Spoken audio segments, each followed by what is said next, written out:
আজকে ঘটনায় যে বর্ডার এলাকার গন্ডগোল বিয়ে হলো, ইন্ডিয়ার থেকে লোক পার করে দিয়েছে পাঁচজনের মধ্যে চারজনা নিচে, উপরে নিচে, আর একজনা নিচে পানি দিচ্ছে আটকে। ও ভাই, এখানে লোক ইন্ডিয়াতে বাংলাদেশের লোকটা পাচার করে দিচ্ছে, আমরা এখানে আটকে ওইদিকে দিচ্ছি।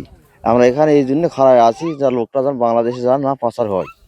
রাস্তায় থুয়ে দিছে আর একজনকে পানির মধ্যে থুয়ে দিছে, আটকে থুয়ে দিছে। আমরা উঠে যাবার সাথে মারছে, মারা বাংলা পার করে দিয়েছে।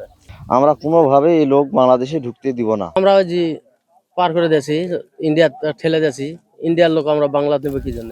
আজকের ঘটনা সকালবেলা লোকজন শুনেছে ভারত থেকে লোক পাঠাই দিচ্ছে। তো আসলে লোকজন ধরে বিজিবি দিছে, বিজিবি মনে করেন যে পাশে রাখে দিচ্ছে, কারণ ভারতের লোক বাংলা দিবে কে?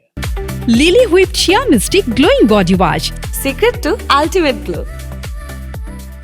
আজ সকালে ভারতীয় একজন ভারতীয় নাগরিককে ভারতীয় বিএসএফ বাহিনী বাংলাদেশে পুশিং করে।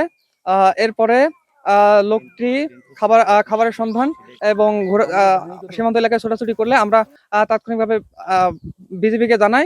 এরপর বিজিবি তাকে পুনরায় ভারতে পুশিং করে। পাবলিক কি করবে? পাবলিক তো মনে করেন যে দেখিচ্ছে, শুনিচ্ছে, সহযোগিতা করবে, এর তো বড় কিছু নাই। বর্তমানে তারা সীমান্ত বরাবর বাংলাদেশ বিজেপি এবং বিএসএফ অবস্থান করেছে।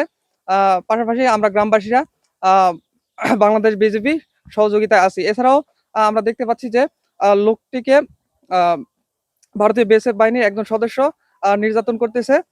এছাড়াও তাকে মারধর করতেছে, প্লাস পানিতে ডুবিয়ে রাখা হয়েছে।